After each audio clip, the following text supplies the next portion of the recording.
Namaste from Dhananjaya Kumar and welcome to this video about creativity.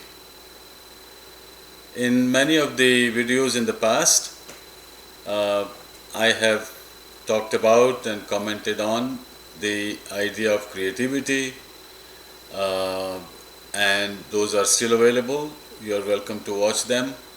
I have also made some videos on great quotations about creativity which were done recently, a few weeks ago. But in this video, I would like to give you my list of 12 qualities of creativity, of creative persons, which I hope all the children of today's world will be creative and create a better civilization and culture. So before I give you the list of 12 qualities of creativity, I just want to make a few comments about the concept of creativity.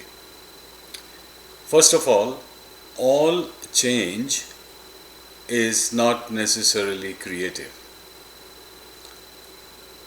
A lot of times we and many other people do something differently. Okay, that is fine to be examined and tested, appreciated, but that may not be creative. Or something very complicated, somebody is able to do something very complex and call it creativity. That may not be always true either. Sometimes simplicity is very creative. And sometimes change can be going down. Change is not necessarily always creative. Change for the better. Change which is based on deeper knowledge, higher intelligence, imagination, visualization, and a sincere desire, sincere intention to do something which nobody has done. Even you have not done that before. So that kind of approach, that way of thinking is creative. Creativity should also lead to evolution. Evolution means you are doing more intelligent things based on deeper knowledge. You are evolving from the present state, from this kind of life form, to something more intelligent, to do something totally differently in a better way, maybe simpler way, maybe more efficient way, and maybe more peaceful way, and using less resources, creating less pollution, cleaner life, cleaner lifestyle, cleaner food habits, better health, higher quality of education. All those efforts can be very creative. So, change is not necessarily creative, change for the better, change for evolution, not for devolution. So, with these comments, I will just essentially read out my list of 12 qualities. Some of them you may have thought about, may have heard or read about. Some of them may be quite new. So the first point is creativity should lead to a creative person. In other words, creative act. How many acts you perform every day? Hundreds. In your lifetime, thousands, hundreds of thousands. So if you try to be creative in everything, every little thing you do, even better is to have a creative approach of doing everything you do. Become a creative person. Then everything you do will naturally, automatically be creative. So creative personality is of a higher order than trying to do every little thing creatively and struggling to do so. The second is, as I mentioned, creativity is a movement toward evolution, not devolution. In other words, survival, if one is spending entire life just to make a living and survive and have enough food and to live and clothing, well, that is okay, that is necessary. But to live a creative life is to go beyond that, beyond survival, because the whole nature survives. All animals, all life forms survive. They don't. They spend all their life surviving, or they do things naturally, not even intentionally to survive. But nature protects them, and they survive. So, as human beings, we can do something much better. The third quality of creativity, creative person, is always exploring, experimenting, and searching for deeper knowledge, for higher level of imagination, doing thought experiments. One example I give to kids, just ask yourself, what if? These what if questions lead to new knowledge. Like you think how things are happening, you imagine, you contemplate, you observe. So one thing leads to another, another thing leads to another. There is sun appears to be setting, then you know that actually sun is not rising or setting, but earth is rotating. Okay. So now, what if the earth begins to rotate in the opposite direction? Instead of rotating this way, it starts rotating that way. Or the moon, instead of moving with the earth and tugging it along, it starts moving in the opposite direction. What will happen? What will happen if the earth is closer to the sun, or if Mars is orbiting very close to the sun? What will happen? What will happen if the trees are destroyed on the earth? Will we be able to live? What happens if there is less oxygen in the air? Just like in the mountains, there is less oxygen, so you kind of run short of breath. So just imagine, if you do 1 or 2 a day, just imagine what if, and you can imagine many what if questions. So one of my favorite things to teach kids, and I give them examples, give them assignments, what if.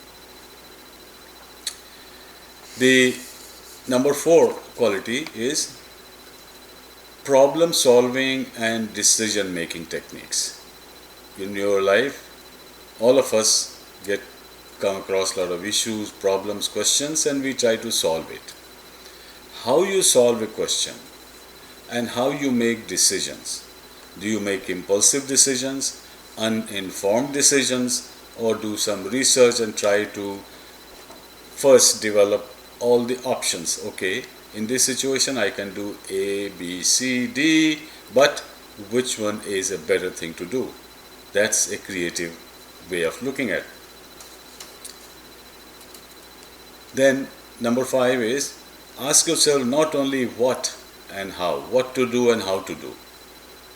Because most of the knowledge base deals with what is happening and how it is happening. Most of the science is also the same way. But very few scientists ask this question, it is happening this way, but why? Why this is happening this way? So the why question is often ignored, and I am teaching kids in today's generation who are growing up that always ask why also, or why not. Number 6 is whatever you perceive, whatever you see outside, whatever you observe is through your senses. And based on how good your eyes and ears and smell, all the senses are, you develop a perception of the world. and other people with slightly different sensory perceptions will see a different world. So try to go to a level of your understanding that are you being limited by what you see, what you hear, or you are going to explore what I am seeing, what is it really? Is it really the way I see it? That's a form and shape. Then also ask what is it made of and why it looks like that, why it has that color, why it has that shape, why it has that density, and how it reacts to environment, to weather and water and air, etc. So go deeper beyond your perception. That's where true knowledge is. Then next is, instead of focusing mainly on the outside world, also there is another even larger world within you. Within you, I don't mean inside your body, but within the scope of your mind, which is spread out all around. It's in you and outside you as well. So go beyond your present perceptions into a deeper self-awareness. And this one part is also missing in the education system. Education system is mainly about objects, about other, about outside. But that part of education is very important, where you also explore and gain knowledge and understanding of your own self, how you think, why you think that way, what are you made of, what are you here for, and how your mind works, how you dream, why you dream that way. So this kind of inner exploration, your own likings, your own dislikings, your own preferences, your own reactions, all those things also should be part of education system, and at least the kids in touch with me in contact, I keep reminding them.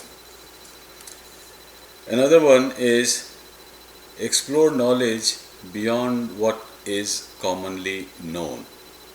In other words, don't 100% limit yourself to what everybody knows or what books tell you. Explore, and you will be surprised that with that exploration, that keen observation, asking questions, you can develop knowledge which is not in any book.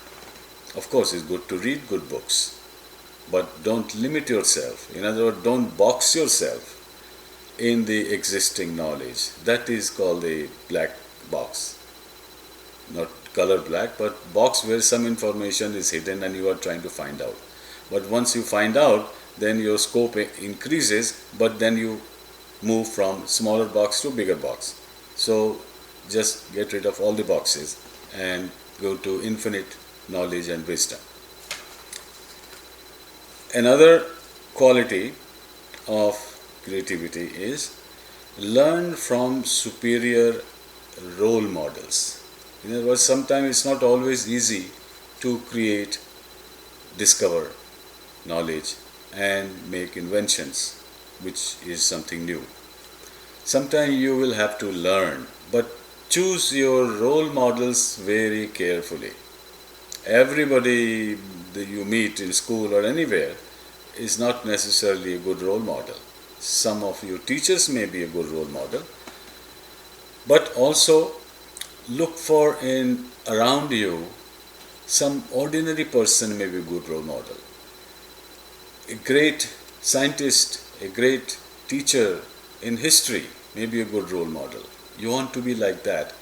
And when you look at role models, potential role models, ask yourself, what qualities does he have? Is he changeable? Is he imaginative? Is he a deep thinker? And is he broad-based personality or specialized in a narrow field of knowledge? Is he adaptable? Is he flexible? How his behavior is with other people? So many of these qualities, see, very few people you'll find which are ideal role models. So always keep searching for them. And finally, number 12 is constantly be willing to change and transform yourself. In other words, at any stage, don't tell yourself that this is it, this is the best I can do. Okay, maybe this is the best you can do as compared to the past. But in future you can do even better than the best you are as of today. So always be willing to adapt, change, become a dynamic person, moving toward the better and higher and deeper knowledge and more creative and innovative act. Thanks for listening. We'll meet you again soon.